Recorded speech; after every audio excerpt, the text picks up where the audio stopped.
explore everything you need to become the best possible version of you.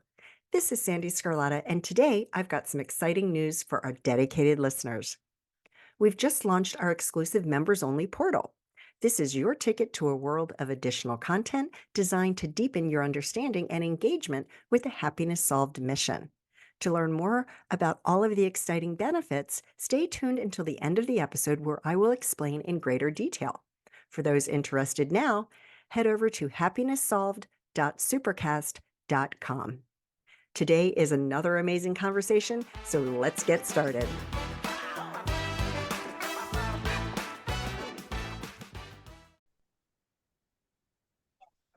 Clifford Starks. What a privilege to be finally talking with you today. We were introduced by a mutual friend, and I just could not wait for this conversation. How are you? I'm doing well. Yeah, thank you, Sandee. I'm looking forward to it. Excited. Yeah. And I know I'm not supposed to date these episodes because they're evergreen and people are going to be listening to this. But right now, I live in Northern Virginia. It's in the fall. Allergies are full blown. They're full blown right now. I sound like I smoke 20 packs of cigarettes, and I don't. But it's like the whole allergy thing, and I'm like, some people are like, I like that. I'm like, I don't know.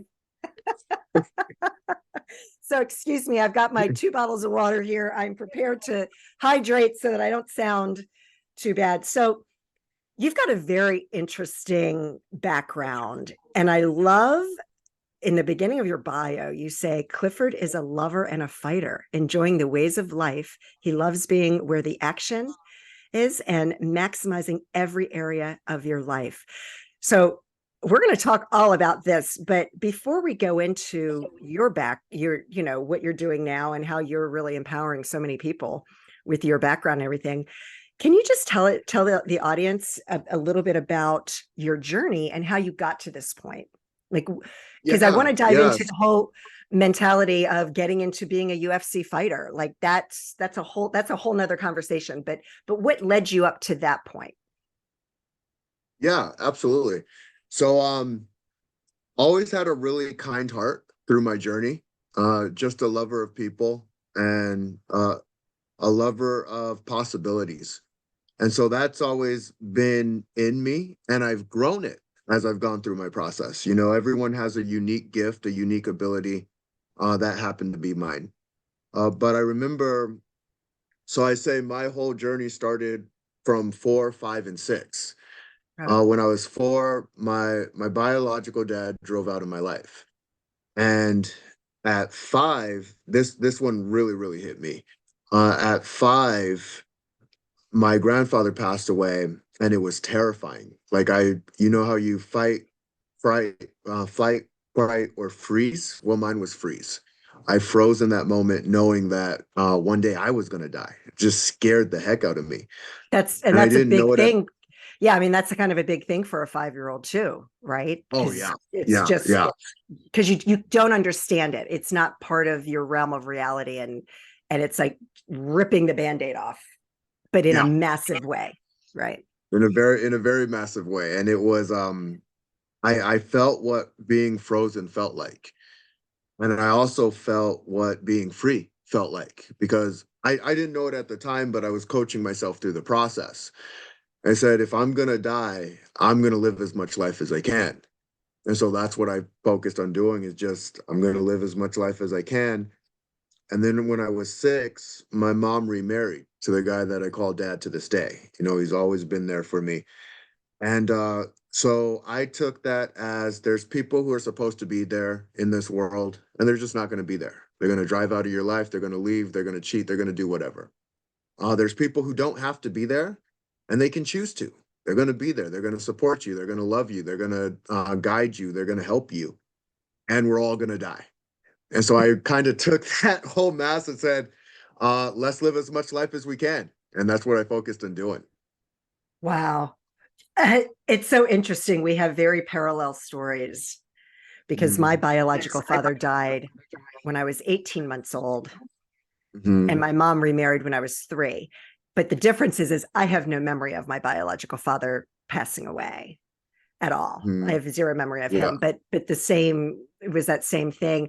And I always and I talk about this in my book, like, I don't know what impact that had on me because I have no memory of it. But at the end of the day, that's both of us had that really major childhood trauma Yep. that has shaped our lives. Absolutely. Absolutely. Yeah. Wow. Wow. That's really interesting. So, okay. So that was, 4, 5, and 6. So how did you get into fighting? Because was there any other sports that led you to that? Or did you just be like, because you started out saying how you love people, right? And you're a lover of people. And yet you ended up being a UFC fighter. So how did you balance that in your mind? The love I of you people. froze you Oh, did we you freeze froze up? for a minute. Okay, Yeah. sorry. So sorry about that, Clifford, and to the audience. Oh, It's no apologies. technology. That's the beauty of technology. I know, right? Technology. So what I was Yeah. saying is that, you started out saying that you've got this love of people, and yet you Yeah. ended up being a fighter. So how did you reconcile that in your mind, right? That you love Yeah. people so much, but yet you're going to go out and you're going to fight, right? Yeah. Like Yeah. what is that whole polar opposite thing? Like how do you process that in your brain? Yeah, absolutely. What I love so much about fighting, it's the ability to compete. And I had a coach, a smart coach too, and he was kind of like it didn't make sense to him. And I explained it in this way. Both fighters are willing participants. You have to Yes. sign a contract in order to even get in there. It's not like I'm fighting random people. Right. And personally, I would never want to fight someone who wasn't a willing participant. I don't like doing that. But if they're willing to test themselves, because that's all it is, you get an opportunity to test yourself because it's a scary thing, getting your hands taped, knowing what you're going in to do, knowing they're looking to do the same thing that you're looking to do. But you're going to learn a lot about yourself as you go through that process. And I've always liked competing. I've always loved competing. I love competing because I want to see who I am and I want to see how far I can go. What you just said was such a there were so many gold nuggets wrapped up in that. And so I want to touch on that for just a minute, because competing is about pushing yourself, and it's pushing yourself out of your comfort zone. And I think, what I heard from there is that fighting for you was just a way to not only compete, but to really push yourself out of that comfort zone. So by pushing yourself out of that comfort zone, how did you grow as a human as a result of really pushing yourself into that complete zone of being uncomfortable? Because I always say, in order to grow, you have to be Yeah, comfortable being uncomfortable. And it's a hard yeah. place to be. Like it's hard for a lot. Most people never do that. And that's why so many people just stay stuck for most of their life, because it's uncomfortable. Like no matter how bad your circumstances are, you're comfortable with it, right? It feels Yeah. good. Like it may not feel good, but you're comfortable. Like you know what to expect. So how did that pushing yourself, how did that help you to grow and just continue to grow and continue that forward momentum? Yeah, I look at it as a level of awareness. Okay. Being uncomfortable gets you to a new level of comfort. Every time you do something that's uncomfortable, you have challenged your mind to be better than it was before. Mhm. And so I actually, before I even was a fighter, I was a personal trainer. And I had to train people into doing things they didn't want to do. Got me really good at Yes. it. Got me Yes, really, really we good all at it. know I'm sure we all have our stories with our personal trainers and the gym memberships and all that. Yeah. Yes. Yeah. So I like calling myself a surgeon because it's about you go to get your surgery so that you can feel better. You go to do things because you want things. And when I can help them appreciate the process and guide them through the process properly, it becomes easier and easier and their momentum will take over. And so that's what I've done in my life as well. I know that there's a process going on, and sometimes it's the freakiest thing walking down that that cage. It really is.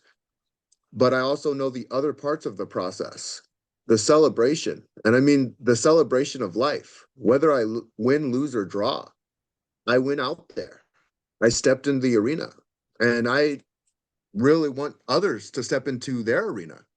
You know, sometimes it's like, but I'm nervous and I'm scared and I'm this and I'm that.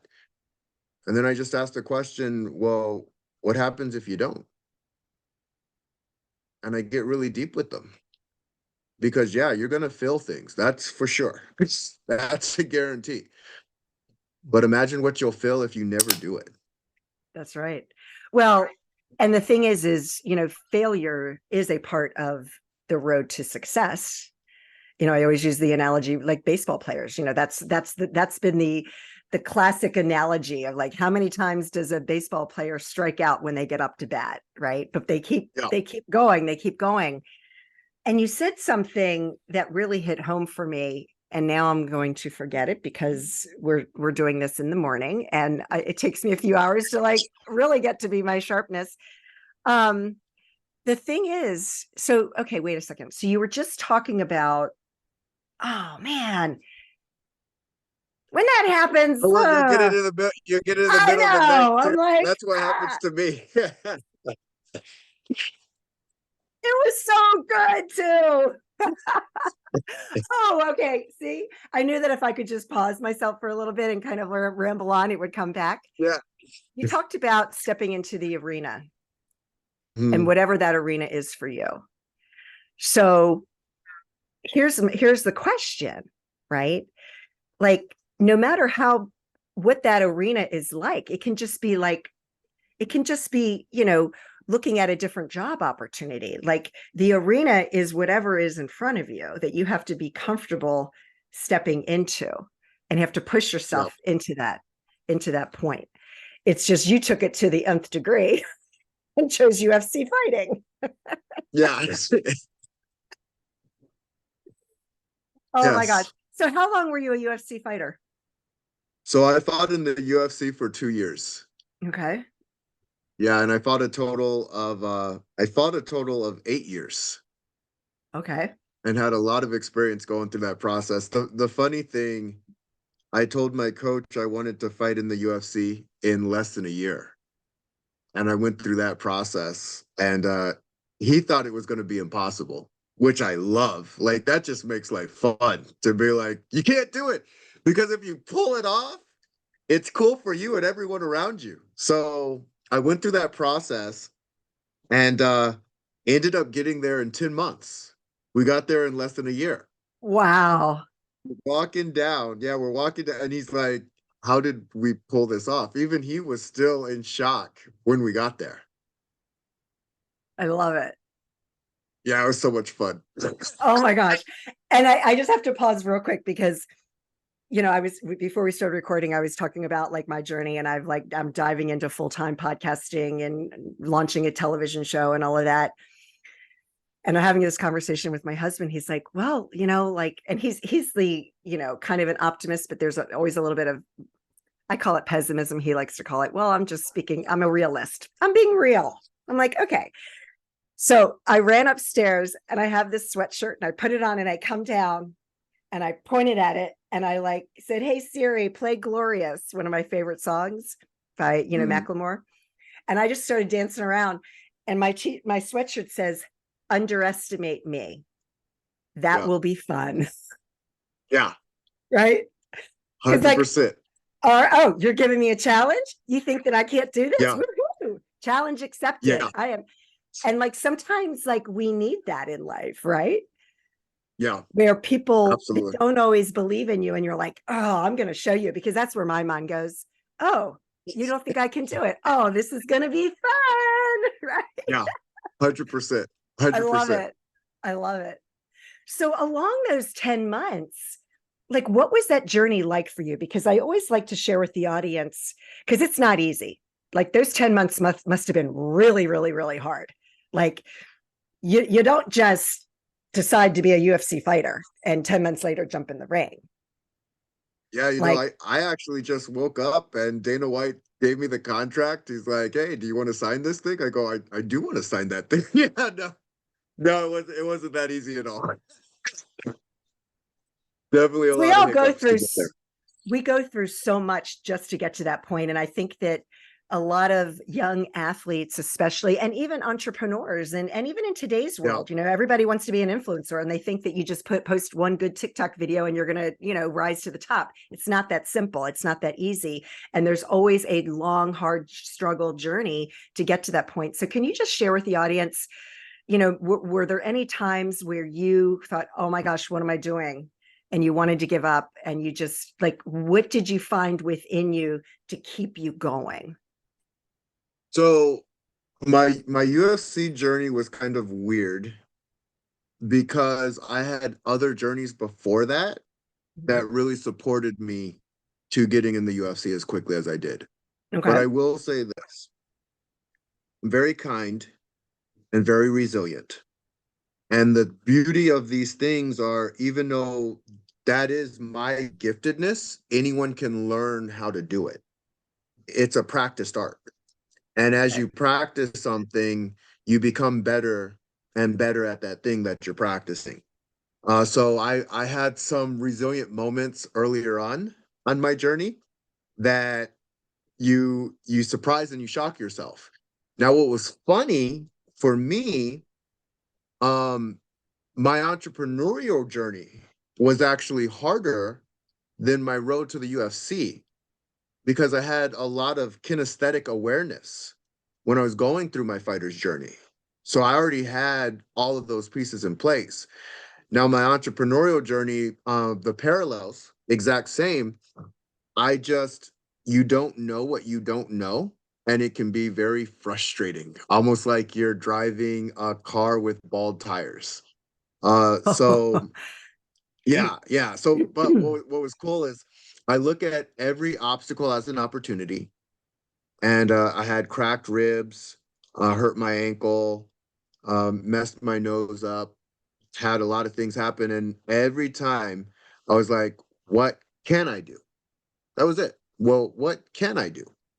And I would go to the training room when I couldn't practice, and I would watch other people practice, and I would visualize, and I would visualize myself doing the moves and visualize what happens if they get this move off, what happens if I get this move off, what happens here, because they're patterns. Life's a game of Mm, patterns. yeah. And when you figure out how to use the patterns to your best of abilities, um, you're going to dominate in one way or another. Now, there's a fighter, George Rush St. Pierre, because you can learn from people and you can learn lessons later on in life. Like, I had already retired as a fighter, but George Rush was talking about a time where he was looking at like the second per second on what a fighter was doing. So he would know what they would do and how they would do it. So those are data points. He would look at the data points and he would look at them extremely closely. And so my journey can serve me anywhere if I choose to see it. I just have to ask my mind, how does this apply to me?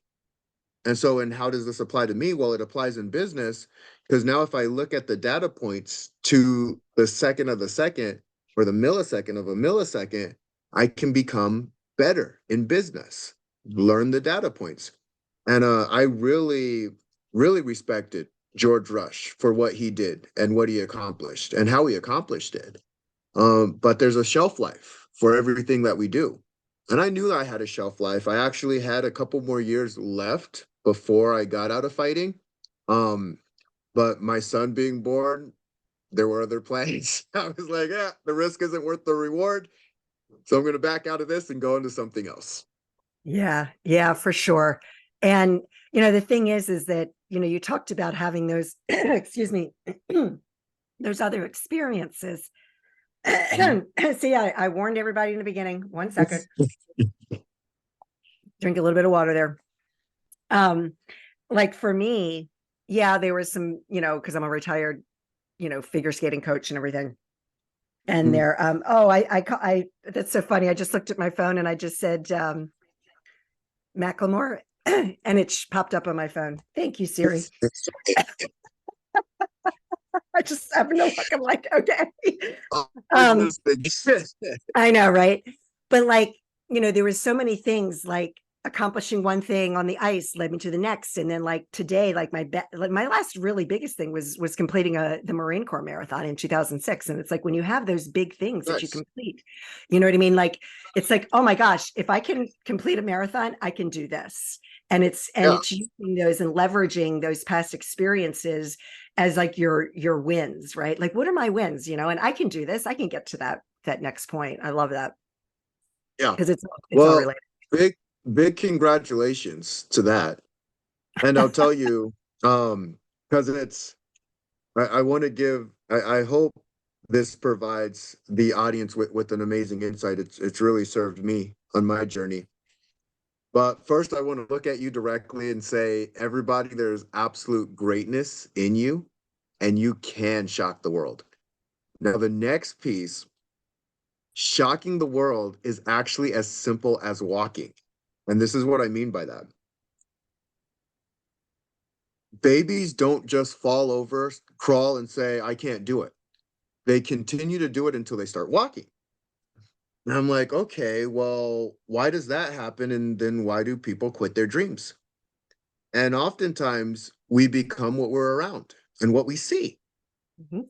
We see people walking. So, in seeing that, we're going to be more inclined to do it.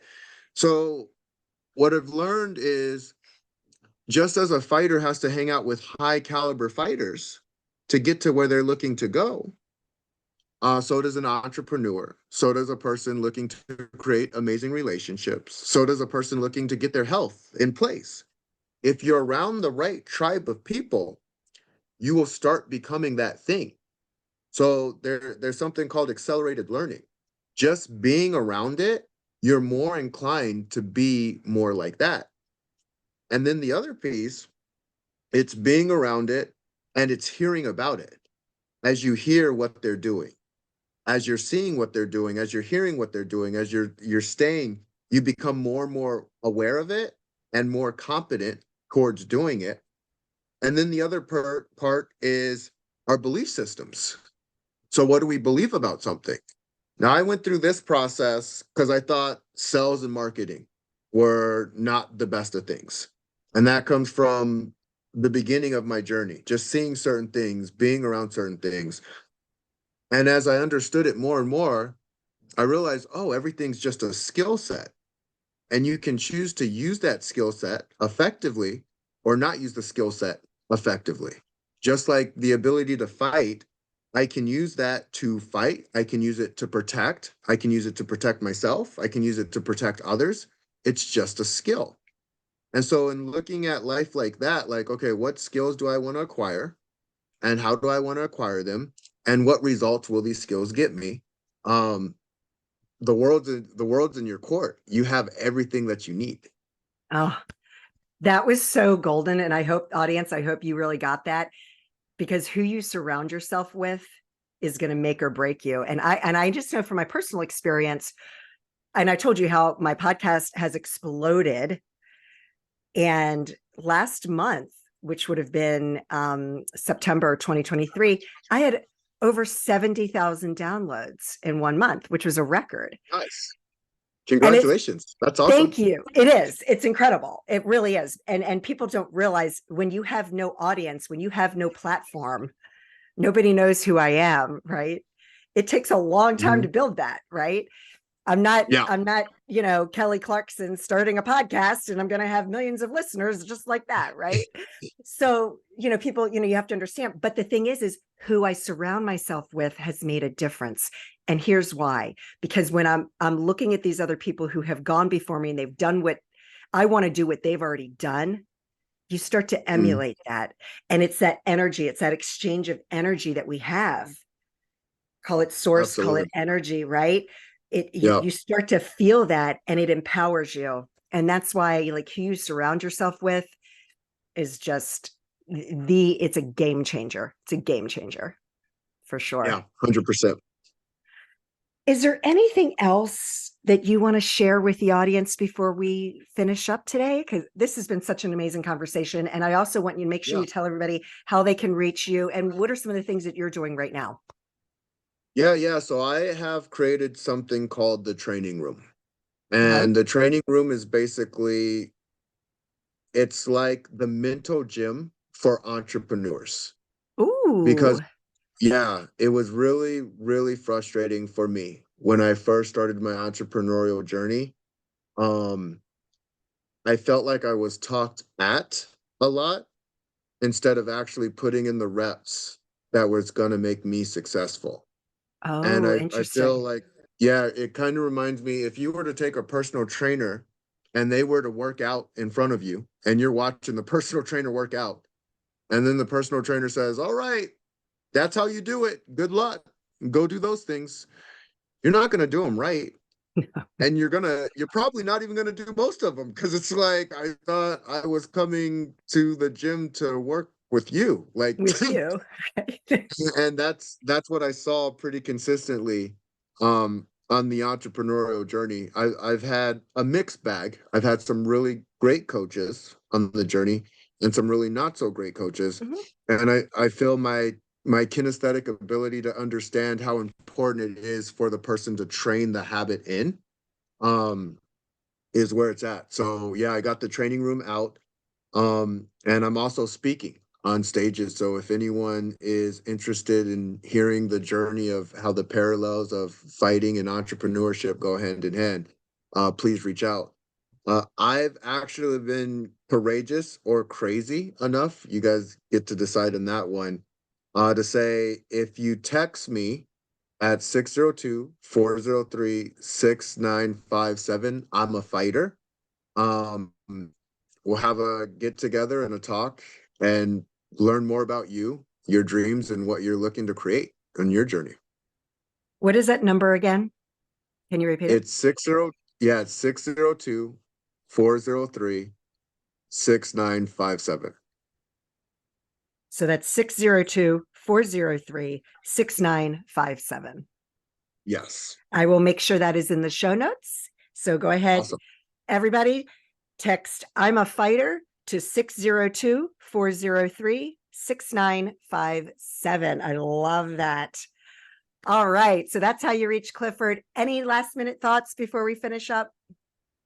I just want to thank you, Sandee, for allowing me to be on your platform and speaking. I'm having so much fun on the journey. And yeah, we're going to keep shining bright and loving people up.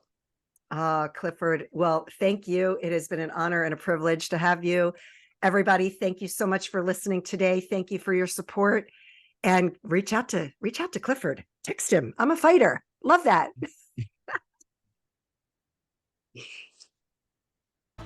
I hope you